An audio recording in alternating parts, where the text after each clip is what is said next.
kill you and you don't want to be dead. You can't be that good. Let's get out!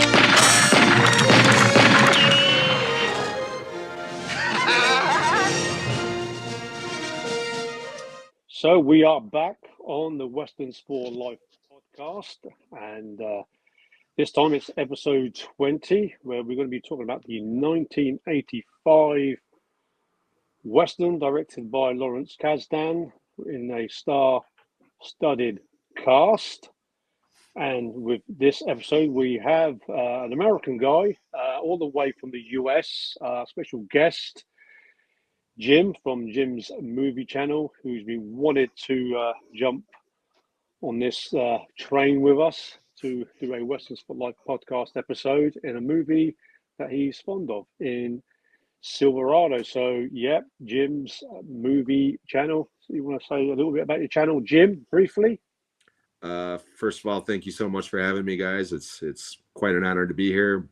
Big fans of you guys, as you all know. Yeah, my channel, it's very small here in America. It's called Jim's Movie Channel. I basically just love talking about movies. I worked in a movie theater for years. The 80s are definitely my sweet spot, and that's about it. If any of you want to come over and check my stuff out, please, by all means. Great channel. As always, with this Westerns for Life podcast feature, myself, Carlos, Deputy Sheriff. We also have Dan in the house, Sheriff Dan, as well as Deputy Sheriff Assistant in Jeff from 101 Bronson. So yeah, a little bit of a fun thing and a bit of a joke as we talk about Silverado, which actually is 40 years old. So this is kind of like a 40th anniversary episode. The movie got released in July in the summer of 1985. So we go to the plot of this star-studded movie.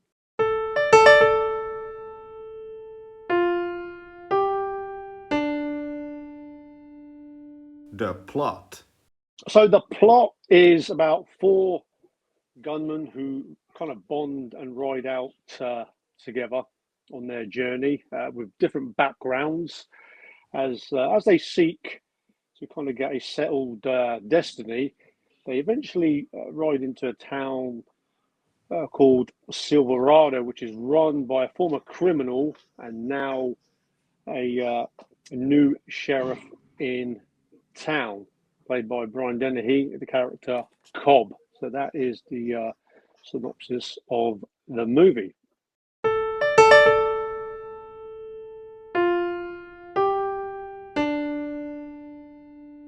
The characters.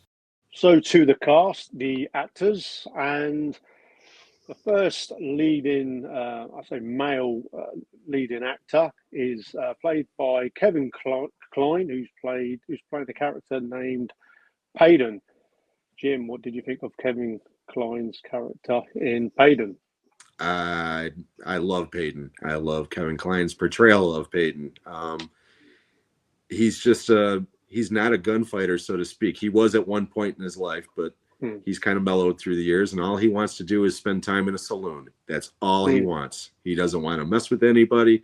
He just wants to live life in a saloon, period. And yeah, I love Kevin Kline. It's one of his best performances, in my opinion. I mean, this was pretty early in his career, as far as his movie career went, because before this, he was basically a Broadway actor, but he kind of had a big splash in the Pirates of Penzance and The Big Chill, which was also written and directed by Lawrence Kasdan as well. And the two of them bonded, obviously, and they worked together quite a few times after this. We'll be talking about another person in this movie later on who has a small role, John Cleese. But him and Kevin Kline bonded so well on this movie that he wrote the role of Otto in A Fish Called Wanda specifically for Kevin Kline. And outside of Silverado, that's obviously my favorite Kevin Kline performance. He won an Oscar for it. And absolutely, if anything, I think Kevin Kline needs to be in more movies. You know, he's kind of slowed down as he's gotten older, but he'll pop up here and there. But he's always been one of my favorite character actors from that era. Jeff? Yeah, I can only agree there. He's a great actor, and I really liked his performance in this one. Kind of reminded me a bit of Robin Williams at times, with some of his facial expressions and with the beard and stuff. I don't know why, but I was just like, he kind of looked a little bit like a doppelganger of Robin Williams in this film. I don't know what it was, but no, I liked him. And yeah, obviously, Fish Called Wanda. I like that film from his career. And I only seen him besides that in The January Man from, I think, 1987, if I got that right. Seen him in that one. He was good in that one. I've not seen all too much from his career. Definitely an actor I would like to dive further into his filmography. But yeah, on this performance, can't fault it. It was a good performance. I liked it. How about you, Dan? Oh, I've got to disagree with Jim. I'm not a fan of Kevin Kline.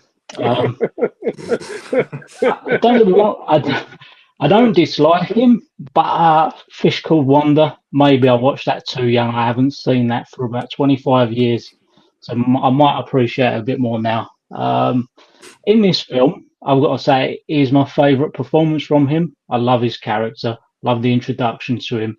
He's got a kind of subtle coolness to him. I've got no complaints about him. He's a good actor. I think as well, I was quite surprised how early this was in his career.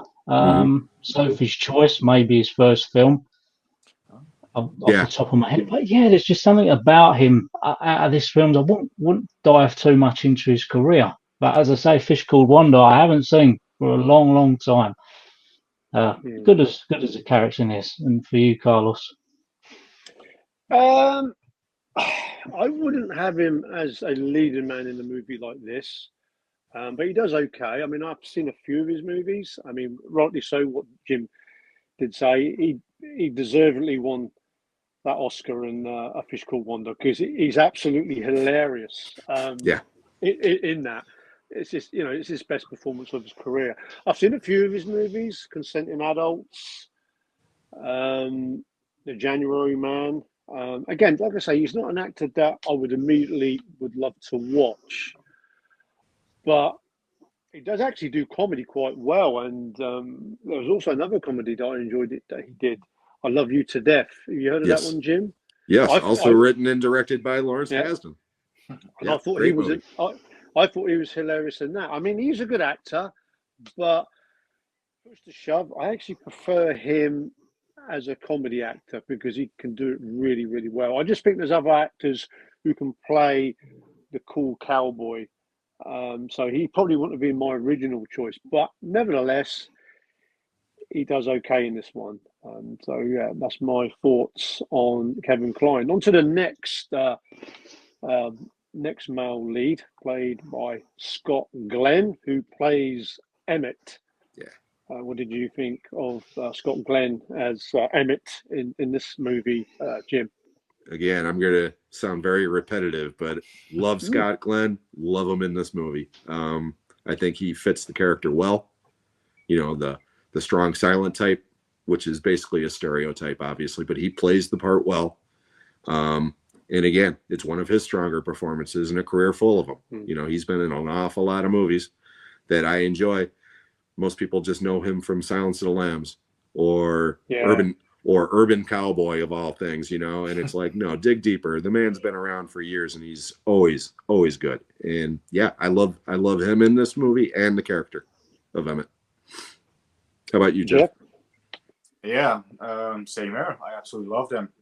He was actually one of my favorite characters for sure in this one. That's before we were talking. I was sure I recognized him from some other films. I was thinking I definitely know him. I know the face, I know the actor, but just couldn't place him in the films until Jim just mentioned a few. I was like, that's where I know him from. So yeah, he's definitely an actor. He's been in a lot of stuff. I've definitely seen him around, and really, really dug his performance in this film. Definitely a highlight. How about you, Dan? Yeah, well, initially before rewatch, I thought he was my favourite character. I think Scott Glenn's brilliant. I've seen him in so many films. Yeah. Training Day, which he comes off a bit unfortunate in, but he's brilliant. He looks the part, looks tough, and as Emmett in this, he's really, really good as the older, level-headed brother. Let's say, love him a lot. You, Carlos? Yeah, to be honest, I probably would have had him as the main lead in this one. I've always liked Scott Glenn. I just think it's been a little bit disappointing that I think from the movie Wild Geese 2, which didn't do so well, I think he was the main lead in that. It just seems from his career standpoint that literally more or less after that movie, he was kind of demoted to more supporting acting roles. I mean, I think he's a lot better than what he actually was in his career. And also, I mean, Jim would know this, that he was the original Man on Fire. Yeah. Scott Glenn in the late 80s. Mm-hmm. But I've always liked him as a main lead. Maybe the stars didn't shine brightly on him. He was a little bit unlucky in some roles. I haven't seen him in a whole lot. I mean, he did pop up in season 2 of Daredevil, which surprised me. But a good solid actor, and I've always liked Scott Glenn, and he was one of my favourites as Emmett in this movie, for sure. On to the next male lead. We're going to be talking about 4 of the main leads in the top 4 in this, and we go to the young Kevin Costner, who plays Emmett's brother as Jake. Jim, what did you think of Kevin Costner's performance of Jake in this movie? Well, again, very, very early in Costner's career. He was supposed to be in The Big Chill, which he was. His wrists are, but he got cut from that movie, and Kasdan told him that he would cast him in his next movie, which he did. And the problem with I actually like Costner in this movie, and obviously I'm a big Kevin Costner fan. The man's been around for 40 years. He's goofy in this, okay?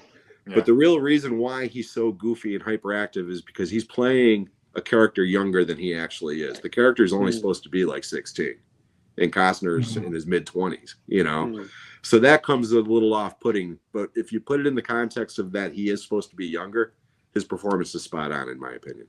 And he's likable. He's just likable in that movie. So, yeah, I like Costner in that movie. Jeff? Yeah. Again, I agree. I mean, I love Kevin Costner. I'm a big fan of seeing quite a few of his films, obviously, throughout my lifetime so far. I've seen obviously The Big Hitters, and obviously a few years after this, he was in The Untouchables. I think 2 years after this one, that's 87. Obviously Dances with Wolves, that's a great Oscar-winning Western. We've covered another great Western on this podcast before, Open Range. Big fan of that one. Great movie. This is definitely a difference. Kevin Costner, he's definitely more younger, more youthful in this film. Indeed, playing a character that's actually, like Jim said, younger than he actually was. I think he did great. I really think he did great. It's always a joy to see Kevin Costner. And, overall, I just really, really like the performance once again, this one. Yeah? Yeah, it's kind of strange when you watch this Kevin Costner performance after seeing many other much serious roles, and then kind of thinking his career's just propelled from this film, from playing, as Jim says, a real goofy character. But when I watched this time, I thought, you know what, Kevin Costner, to my knowledge, hasn't done a character like this, and it's so different. Yeah. And I didn't actually know, Jim, that he was supposed to only be 16. I kind of was placing him early 20s, maybe 6-7 years younger. But I love him. I think he's got so many good scenes in this, some of the more exciting scenes. I can't say a bad word about him. I think the guy's an absolute living legend already. Yeah.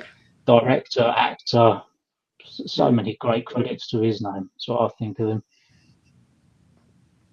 Yeah, I think quite a few people, if they haven't seen this movie, they would literally be surprised in the character that Costner's playing, because he somewhat plays a lot more serious roles and characters.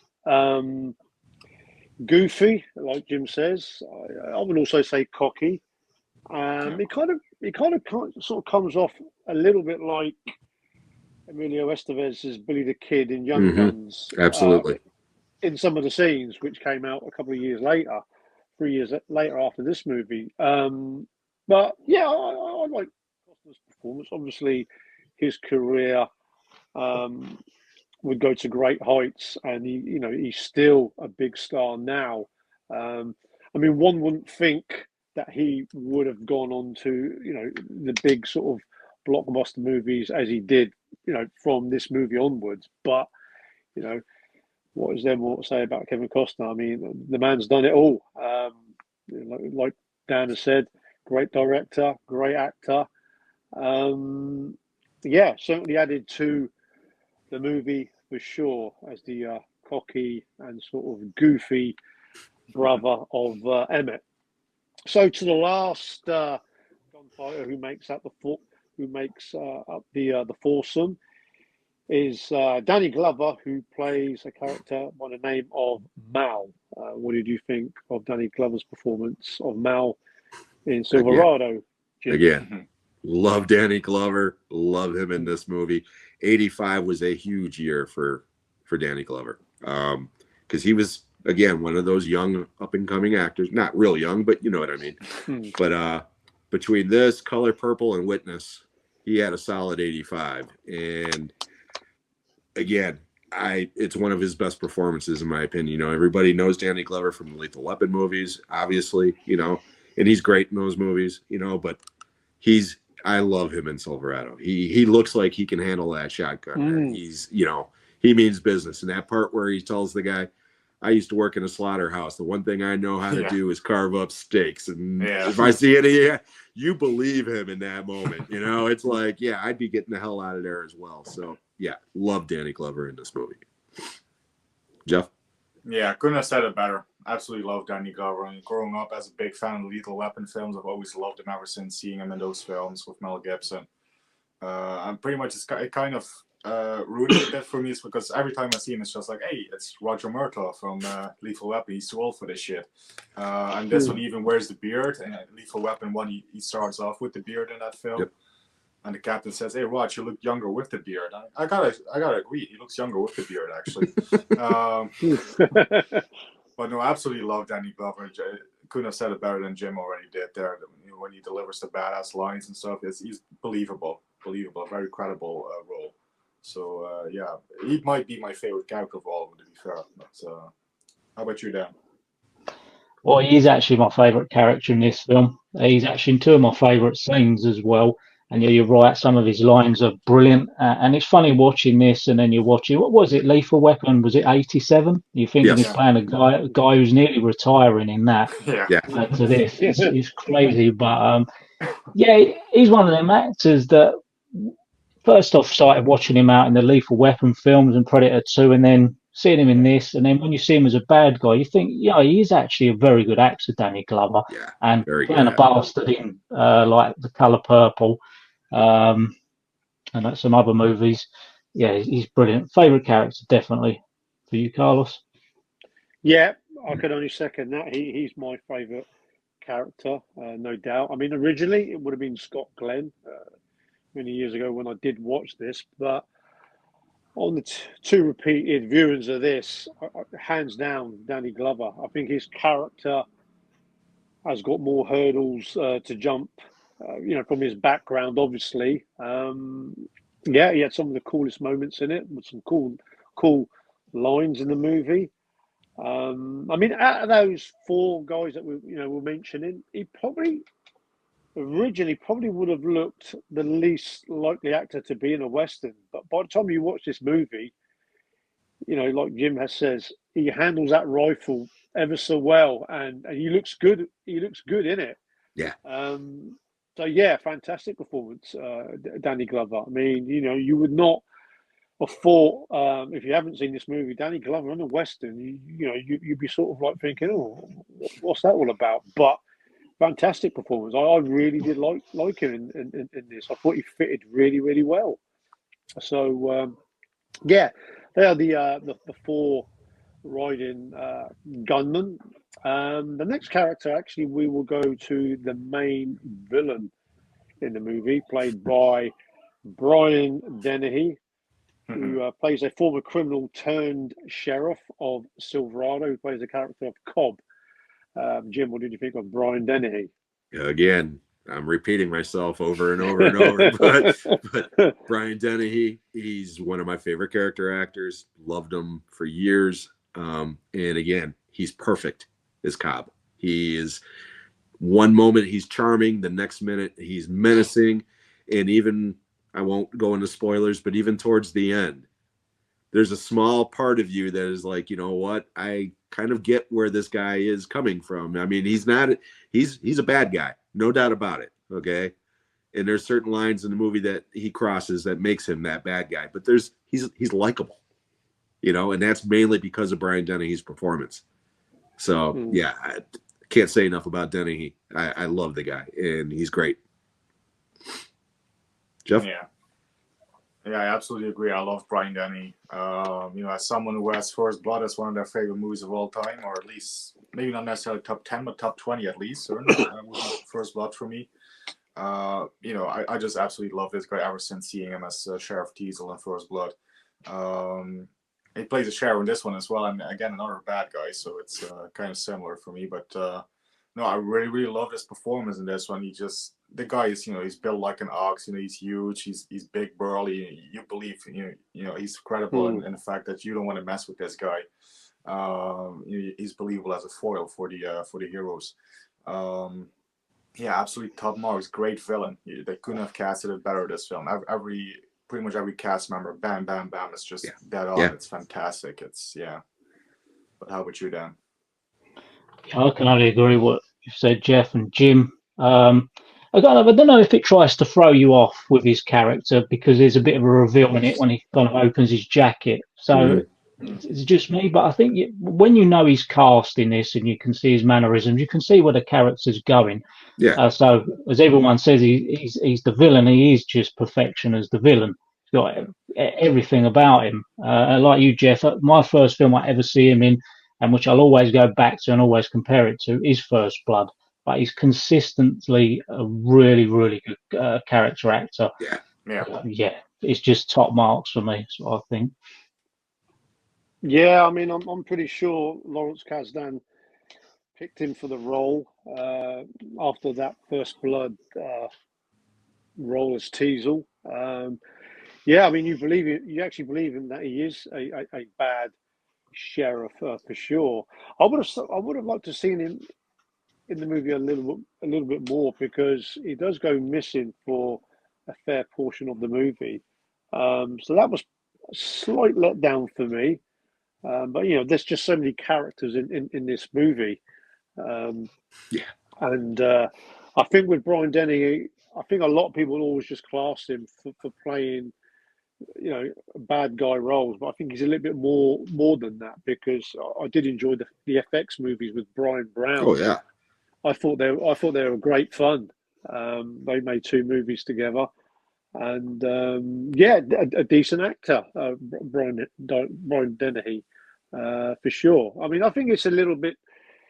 You know, I think everyone's going to always remember him in that First Blood role. But again, like I said, I think he's worth a lot more than that, and probably should have had a few more bigger movie roles, because he was a very capable actor. Yes. So we go to briefly to Ladies of the West.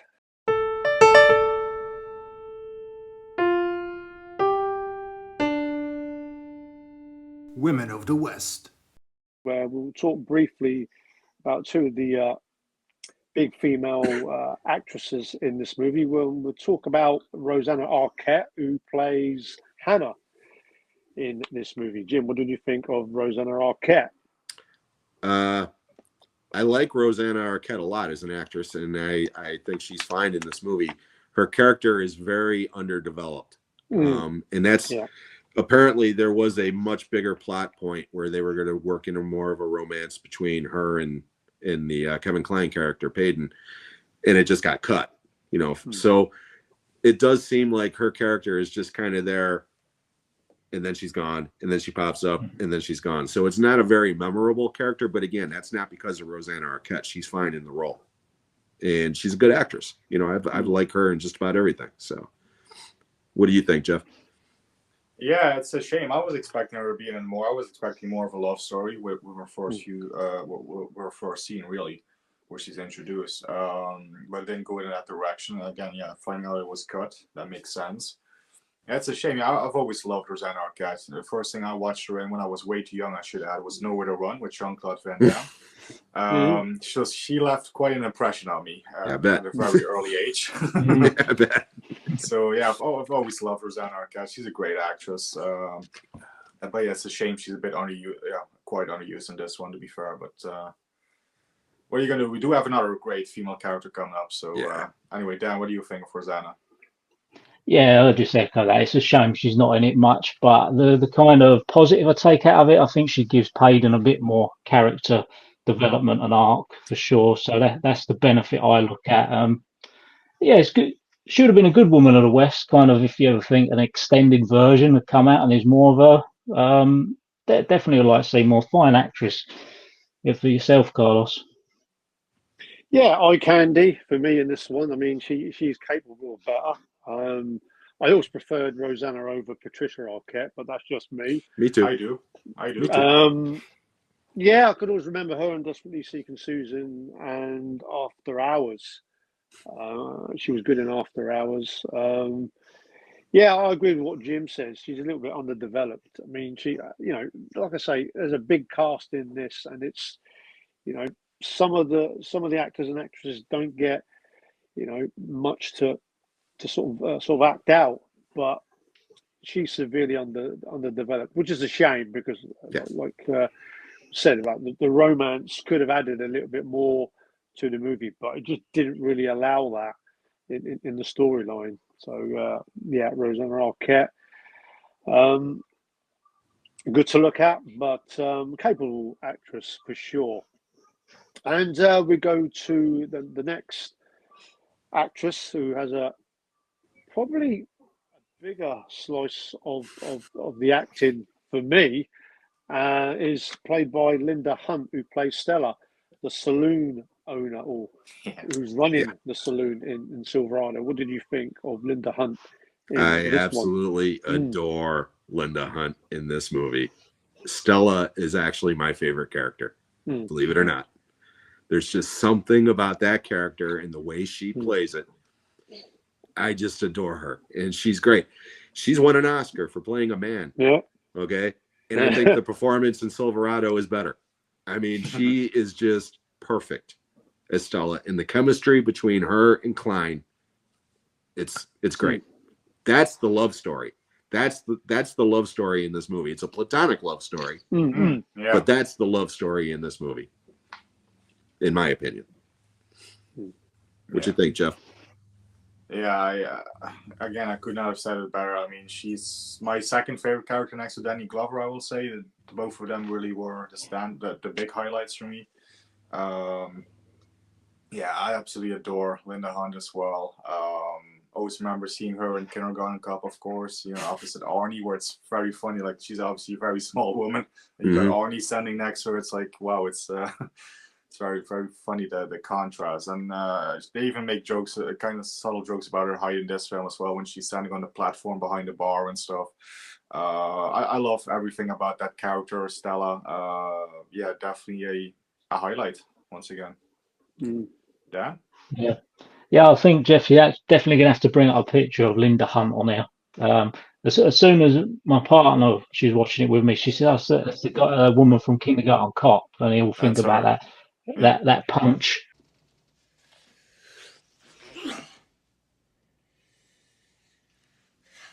Kind of she throws in there, but I actually haven't seen her in that much. I got to be honest. What rings a bell? But in this, she's I'd say she's a top 3 character for me. Some funny moments, and like you pointed out, Jim, I do love that bond she has with Payton, almost mothering in a way.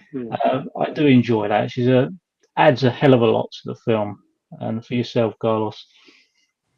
Strong actress. She's playing a strong character here. Deserved their Oscar in the year Living Dangerously with Mel Gibson. I haven't seen many movies with her in. Obviously, Kindergarten Cop. I did enjoy her TV role in NCIS Los Angeles with Chris O'Donnell and LL Cool J, and I thought she carried the series because those two actors are very average. She brought a lot to that series. I mean, I think it went over 10 seasons. Yeah. And again, Yeah. she plays a very very strong character in that, Linda Hunt. So she's a very good actress. Always one of those recognizable faces that maybe people might not remember the name, but yeah, I thought she's up in the mix, and for me, one of the best characters in Silverado, for sure. And we will cap this chat about all the players in this movie, which we'll briefly talk about two more characters, and we will talk about John Cleese, who plays Sheriff Langston in this movie. Jim, what did you think of John Cleese in a Western? Again, I love John Cleese, and it's funny seeing him in that part because it's not. I mean, he's supposed to be a fish out of water, and he plays it perfectly, And I mean, the first line that he has. So what's all this? I love that. I mean, it's a callback to Monty Python, The scene. He's only in technically two scenes, okay, when he's in the bar and then the posse, okay. Yeah. But when Danny Glover's going at the posse, it just the way he says, "You idiot!" He's shot everything he's aimed at. Pick up my hat, It just love John Cleese. I do. I love John Cleese. So he doesn't have a lot to do. It's just a small cameo, basically, but he makes the most of it. So I love it. Jeff? Yeah, this was an interesting one for me. I'm not usually the biggest John Cleese fan. I mean, I like him, but I wouldn't necessarily say I'm the biggest fan of all his work, But it's funny going into this. I was like, John Cleese in a Western, how's that going to work? But for some reason, it worked. I was pleasantly surprised with his role, albeit short, but with his appearance in this film. Obviously the only other big things are obviously Fish Called Wanda, which we did mention earlier. He's been in so many, the Monty Python films. The Bond fan of me remembers him as R, or the replacement of Desmond Llewellyn in the Bond films, World's Not Enough and Die Another Day. And I like him in those, but I'm not necessarily the biggest John Cleese fan. But again, this film, it worked for me. Somehow it worked. Yeah. Now I love 40 Towers. John Cleese as Basil Fawlty, but I absolutely hate John Cleese in this film. It is the one thing I change about it. I cringe when I watch it. And no word of a lie, when I originally found out John Cleese was in this before I see it, there was a poster with John Cleese on it. I thought, I'm not going anywhere near it. It's the worst thing about the film. It's a shame. It needs someone else in it. I struggle to watch his parts. I just think that opening, what's all this about? Then I just, oh God. But I don't like Monty Python either. I think that's the most overrated. It's a Marmite thing. I persisted with them, but no, not funny for me. I'll leave it there. I don't want to slag off the performance any more than that. I mean, I know Jim's a big Monty Python fan. I never really got brought up on Monty Python. I watched a bit of the 40 Towers. I have seen some of his movies like Clockwise, which is a good comedy, a British comedy, but Fish Called Wanda is easily my favourite. Yeah. I do recall when this Western came out that John Cleese was going to be in a Western with all these actors and stars, and I was like, how is that possible? Because at that time, 40 Towers was a big thing in the 80s in Britain. But I actually like his role as a sheriff. I mean, I love that first line, because I actually thought, is he going to sort of be your typical British actor trying to do an American accent? And I'm glad he didn't, because I love that opening line. And I don't think it was intended comedy, but it was for me, just seeing him popping up in Silverado with some of the lines that Jim has mentioned. So I actually liked him. The only shame for me, he wasn't in it a little bit more longer. So I'm never watch it again. So opinions differ here. I sort of thought, could have had a little bit more. He had something a little bit different. But so that's John Cleese as Sheriff Langston. And we go to one final character in the star-studded Western, and we will talk about Jeff Goldblum, who plays Slick in Silverado. Jim, what did you think of Slick, played by Jeff Goldblum? Again, love Goldblum, always have. He's been around forever, and this is one of his least quirky roles. He's not doing the Goldblum shtick as much in this one, but like the Rosanna Arquette character, it's kind of an inconsequential character for the most part. It's kind of relegated to the side, and apparently same thing. He had more to do with the plot originally, and because of editing, they cut it. I would love to see the 3-hour version of this movie. I really would, But again, for what he needs, for what he's asked to do, he's fine, So I like him in the role. I just don't think his character, even though it does come kind of crucial towards the end of the movie. Again, no spoilers or anything. But there's no lead up to that. And that's the problem I had with the character. It's like, why is this guy suddenly going from just being a gambler to being a douchebag like this? It just, because they cut that shit out of the plot, that's why. So that's the only problem I have with the character. Jeff? Yeah, it's weird. Yeah, he's not in this a lot, but I mean, yeah, he's definitely stand out because, well, it's Jeff Goldblum. But yeah, to your point, it's definitely not a typical quirky Jeff Goldblum performance. I mean, obviously, I've seen him in a lot of stuff. I do like Jeff Goldblum as an actor. Always does solid work. He does solid work in this one as well. But yeah, it's just a shame again that he's not really in it as much, and that his character feels a little half baked. But yeah, that explains it. Of course, yeah, again, it was cut. So yeah, I would love to see a big director's cut of this film as well. I really would. I think that would be something a lot of fans would. But Jeff Goldblum, yeah, serviceable for the film. Again, he's there, he's okay, so no complaints really. Other than I wish he was in more. Dan? Yeah, I think when you see Jeff Goldblum in here and credited as Slick, you're going to feel a bit disappointed because he's got a good character name, and everyone who's come to know and love Goldblum, I will sit on YouTube and just watch these quirky, eccentric interviews with him. I just think he's fascinating. You will leave a little bit disappointed that you don't get a lot of Goldblum in this film, which is a shame. And I can only really echo what Jim and Jeff said other than that. And how about for you, Carlos?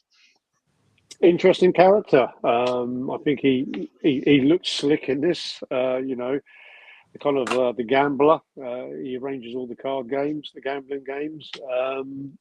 Yeah, I think he's a little bit underdeveloped. I think he would have been an interesting character had the longer movie been made. Which I'll bring that point up because there's so many great characters and actors and actresses in this that didn't really get much of their sort of story and their background, which is a shame. Because this quite easily could have been a 3-hour movie for me that Jim just mentioned. And, I always like long westerns. And I think, when you've got so many actors and actresses coming into this movie, it maybe should have been a 3-hour movie for sure. But that's just my opinion. So they are all the actors and actresses in Silverado that we've just briefly mentioned. So we go on to the director and screenwriter Lawrence Kasdan.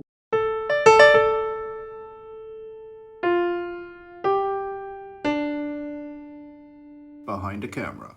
What do you think of his work in this movie and some of his other work from his career, Jim?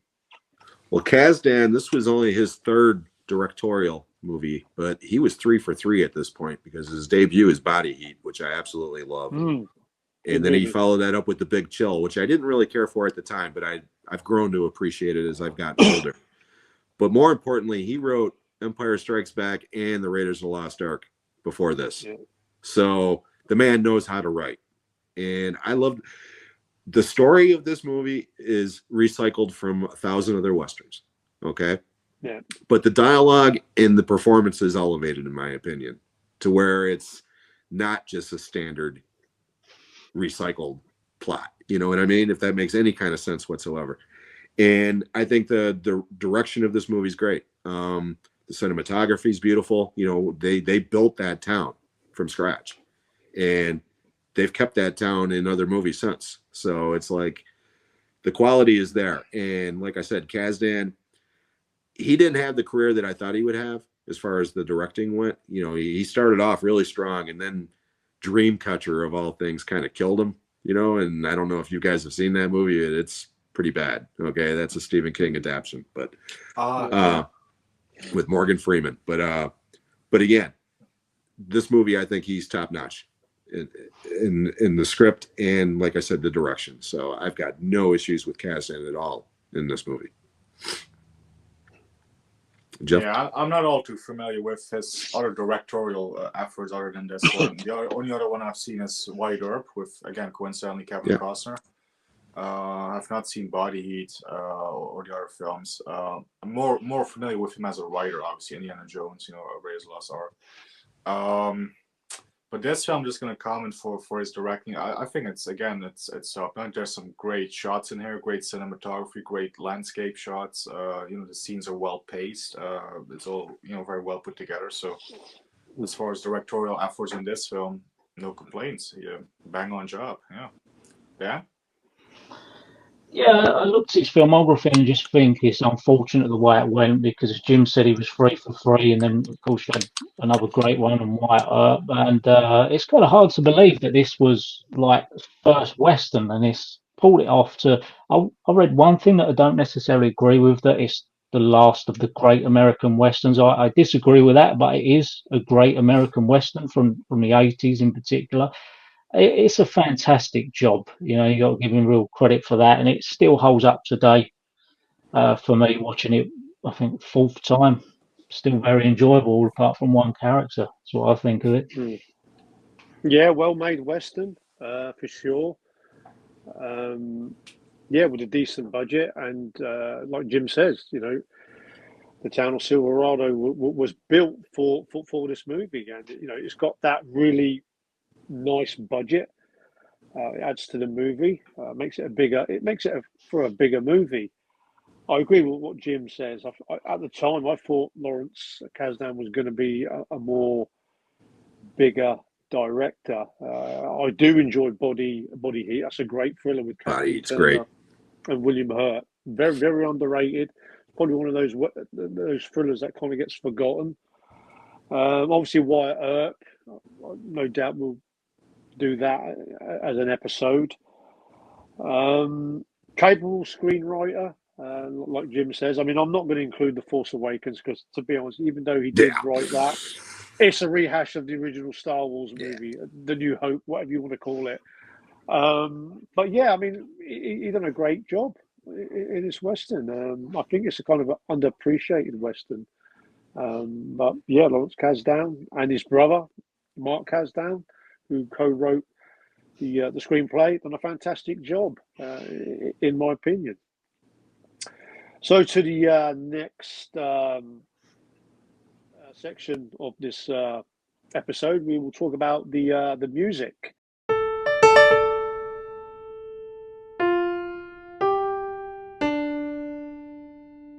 The music. That was involved in the movie, which actually did get nominated for an Academy Award for Best Original Score. Jim, what did you think of the soundtrack? I love the score in this movie. I've seen this movie, 50 times. I have not watched it in at least 6 months. But when we started talking, but I know it like the back of my hand. And when we started talking about doing this episode, I've had the score in my head ever since. The theme. Okay. I mean, seriously, it's been playing in my head ever since. I think it's a great score. What gets me is this guy was nominated, and he does not have a lot of film scores. He did a lot of TV work. He did Gunsmoke back in the day, and a lot of I was going through his IMDb page before we went on this just to check it out, and was shocked at how many TV properties this guy did in a lot of old Westerns, but not a lot of film work. And he was nominated. You'd think that he would have gotten more work from this, but obviously not. But yeah, I love the score in this movie. Yeah, very memorable. Very, very catchy music, main theme and stuff. Yeah, I absolutely love it as well. Again, it's also, for me, not a composer I'm too well known with. I'll have to check out his IMDb page as well, see if there's some stuff there. But Yeah, I really dug the score for this one. I think it's a great Western score, very memorable. Yeah. Yeah, instantly recognisable theme for this, and an overall good score. It's one of them outside the normal ones we always talk about. That if it's playing, you think, oh, Silverado, right there. I like it a lot. Not enough to buy it, but I do like it a lot. How about yourself, Carlos? I actually didn't really care for the soundtrack, if I'm really honest. I mean, watching it again, I mean, it's obviously got that kind of 60s American Western feel to it. And obviously, like Jim says, the guy, I think it's James Broughton, I think that is his name. Bruce Broughton. Bruce Oh, Broughton. there you go. Yeah, obviously, he done a lot of the music for the Western series Gunsmoke. And it does give you that sort of feel that it's like an old American Western TV series or movie. It's acceptable without being fantastic or great. It's not sort of a soundtrack that I'd sort of say to myself that I would personally go out and buy. But it's decent. It's decent, in my opinion. So on to the next feature, which we will talk about one of our favourite scenes. We'll try to limit to one.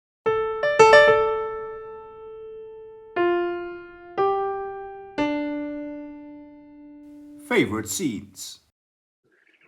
So Limit Jim, to if you can give us a one of your at least one favourite scene from the movie, and give us a little bit left on the table so we can all have a Oh yeah. have a No, mention each. I could go on and on, but I'll pick one. Hopefully you guys don't pick this one. It's right in the middle of the movie. They're helping some settlers move, and they get jacked, and three of the four guys decide to go after the bad guys, and they leave Costner behind, and they take a husband with them. And Scott Glenn rides into this dead end canyon with Kevin Kline strapped over his back. Okay, James Gammon. That's an actor that we didn't mention. James Gammon. James Gammon, who's got a very distinctive voice, is the leader of these bad guys. And the reason why I love that scene so much is because of James Gammon. He utters the line, "You know what? I think there's only a couple of guys up here, and this asshole's one of them." And it just makes me laugh every time. So that's my favorite scene in the movie. Yeah, good shout. I could have easily picked that one as well. I'm just going with pretty much any scene that Linda Hunt is in, particular her introduction. I just love every minute of screen time that Linda Hunt has in this film. So I'm just going with her scenes. It's a cop out, but I got it with that. Yeah. Well, funny enough, John Cleese is actually standing in the doorway in this scene, which is a bit hypocritical, but I think this is just a great introduction to Danny Glover's character with a racist barman. Won't give away what happens, but I love that, and I love that on the way out he finishes up his drink and just casually walks by him, and then he gets the respect instantly from two of the other major cast members. I love that scene, but then I do love dialogue scenes when they're well written and really well executed, and that's my favorite. First favorite scene with Danny Glover. I do have another one, but I'll leave it as one. Yeah, I could have easily picked that one as well. That's a great scene. Yeah. I actually was going to mention that scene because I love that scene, the way Danny Glover is kind of, they do that really well where each of the main four, they introduce them into the movie with a great scene, obviously with Scott Glenn's character. He has a little shootout at the start. And then you see Kevin Kline's character sleeping in the desert, half naked. So it's great work from the director who brings these characters in, and Dan has just mentioned Danny Glover, his character, how he's get brought in, and I love that opening scene when he comes up to the barman. He says, "I've not had a drop of whiskey and slept in a bed for 10 days," and they're kind of ignoring him because obviously he's black. Because you're black.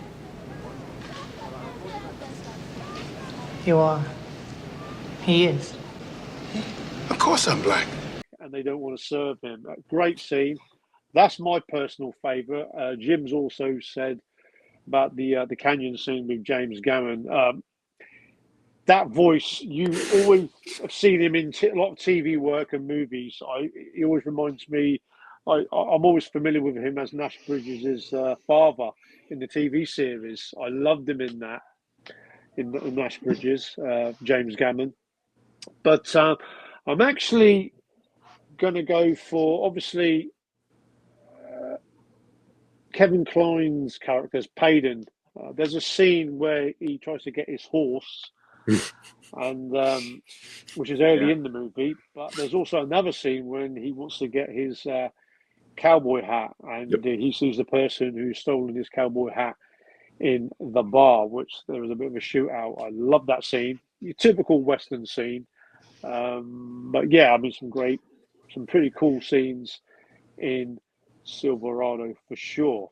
So on to the next feature, which we'll talk about our good points and bad points, and kind of review roundup and our rating out of cowboy hats.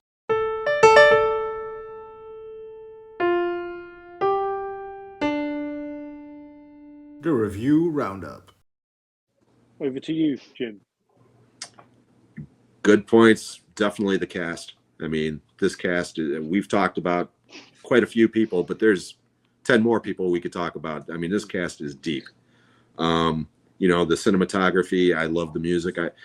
I love this movie. The only bad points that I have for this movie, like I said, is because some of the characters are underdeveloped. So it's one of those few instances where I wish the movie was longer, you know, add a half hour, add an hour to it. I would have been down with it because, again, every character is interesting.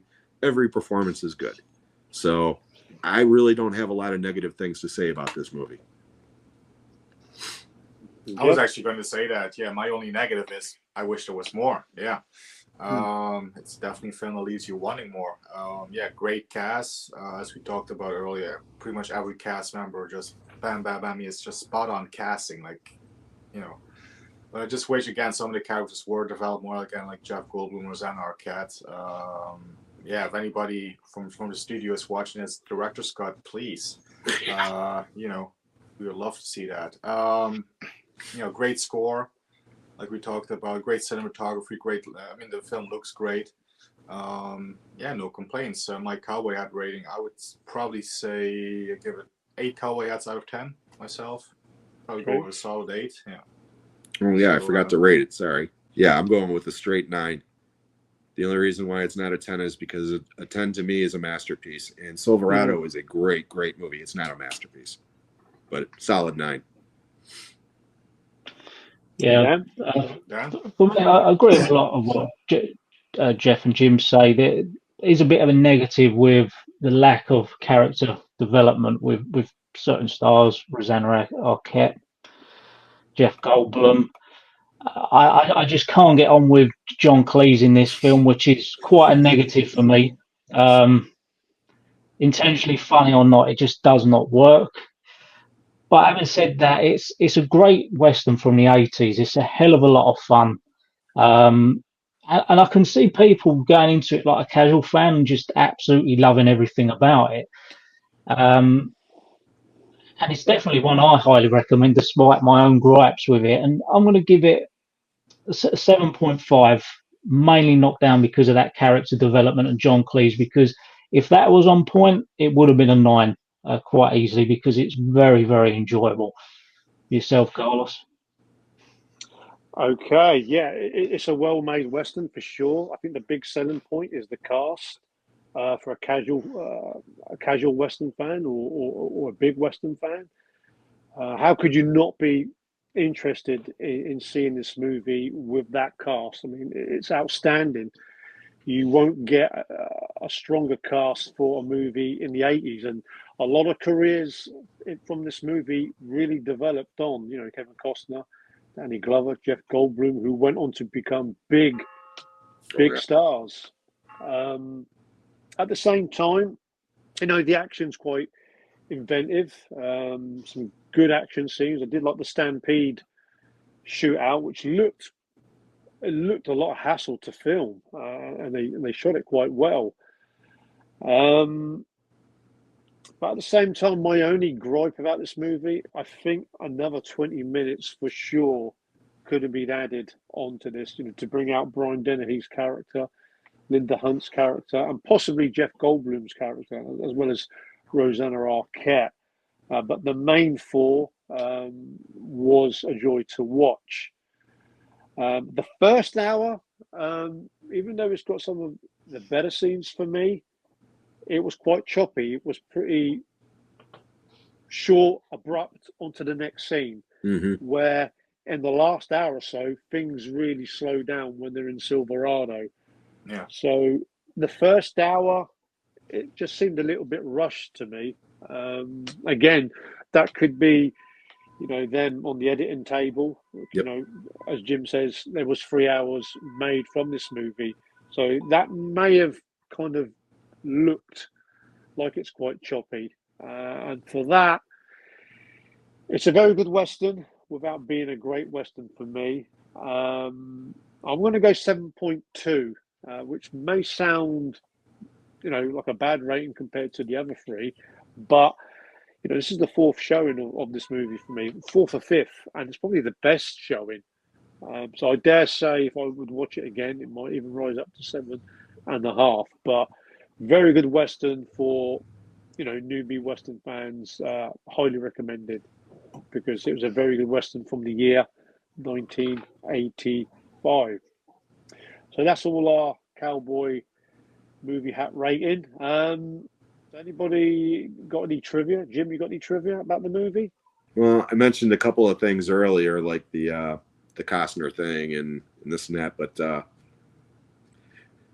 this was supposed to be the year that the Westerns were reinvented as a genre, because Westerns were kind of dying out at this point.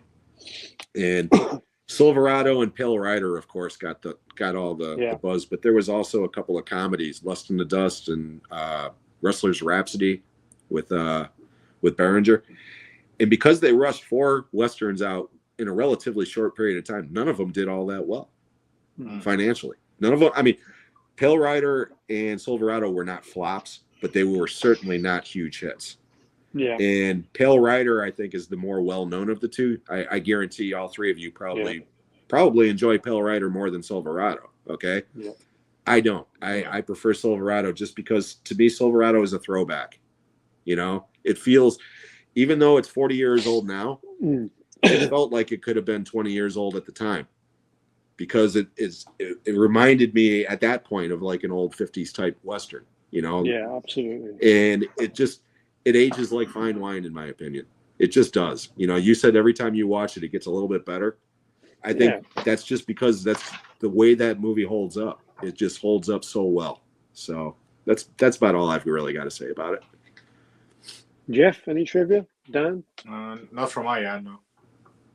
I was reading that there was possibly a sequel, that it was like in the works. I don't know how true it is, but that could have worked from a follow on. But that's whether it's rumors or not, but could have worked quite well. Would have made an even better film. With follow-ons from the characters where the two brothers went and whatnot.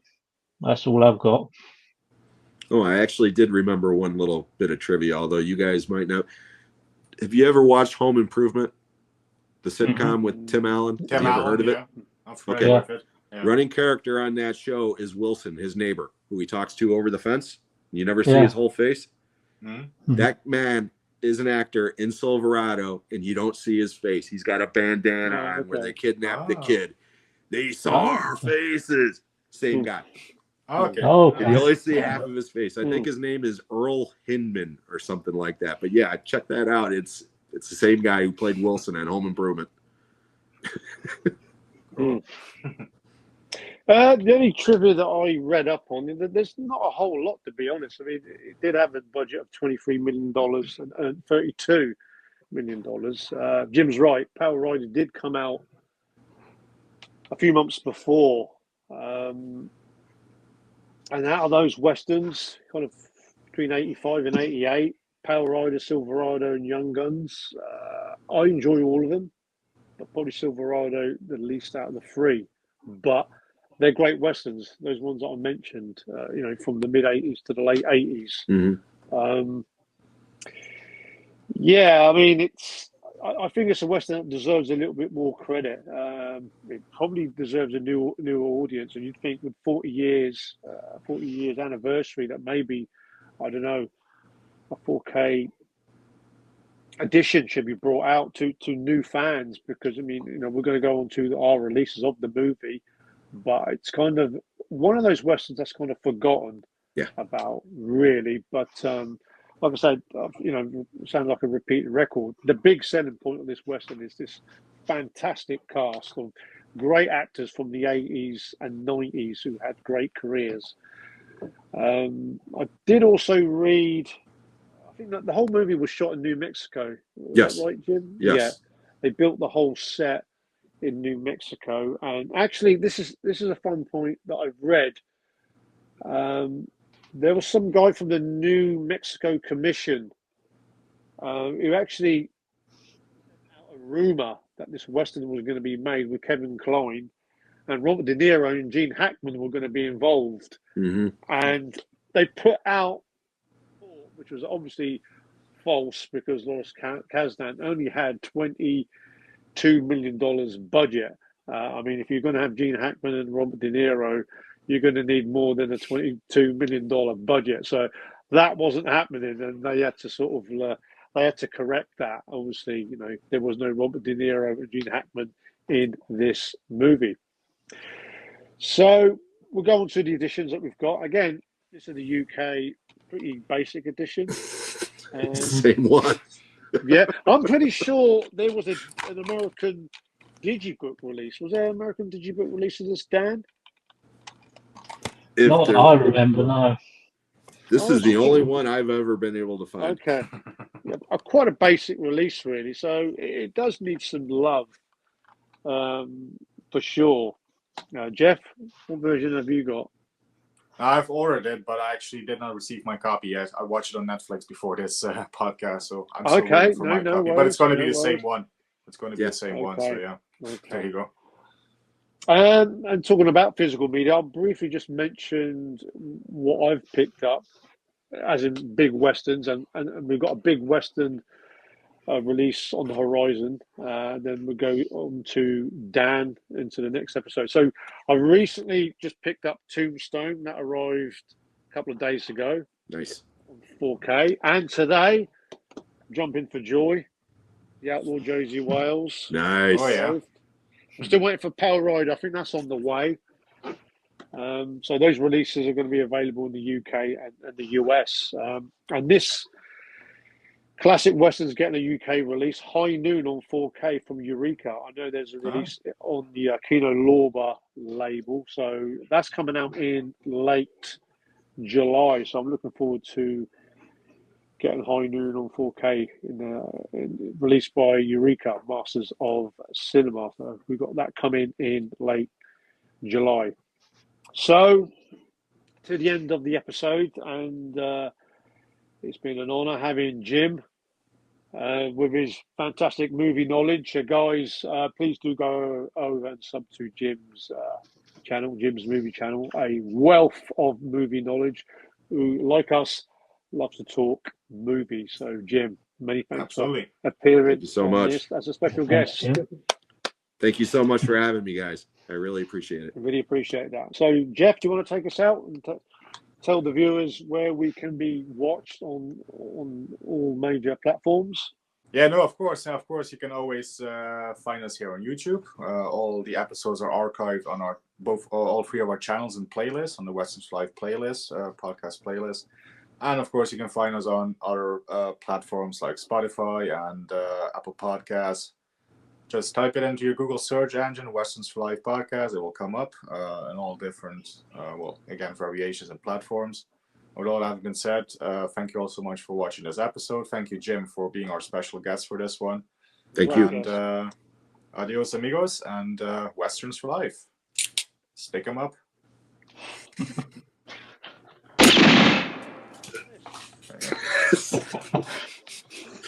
Shot me, you bastard. What's all this then? This is a crazy town, Emmett. I think we ought to just get out of here. No, this is your horse. Can't you see this horse loves me? Making a big mistake. That's what I told him. If I brought a pretty lady like that into a place like this, I'd stay close. I think you got a point, Emmett. Maybe I better stay here with her. And we're gonna give you a fair trial, followed by a first-class hanging. I had enough of what ain't right. Some people think they can push you around, but it's only true if you let it be. I don't want you to get hurt. You want one of these? This ought to do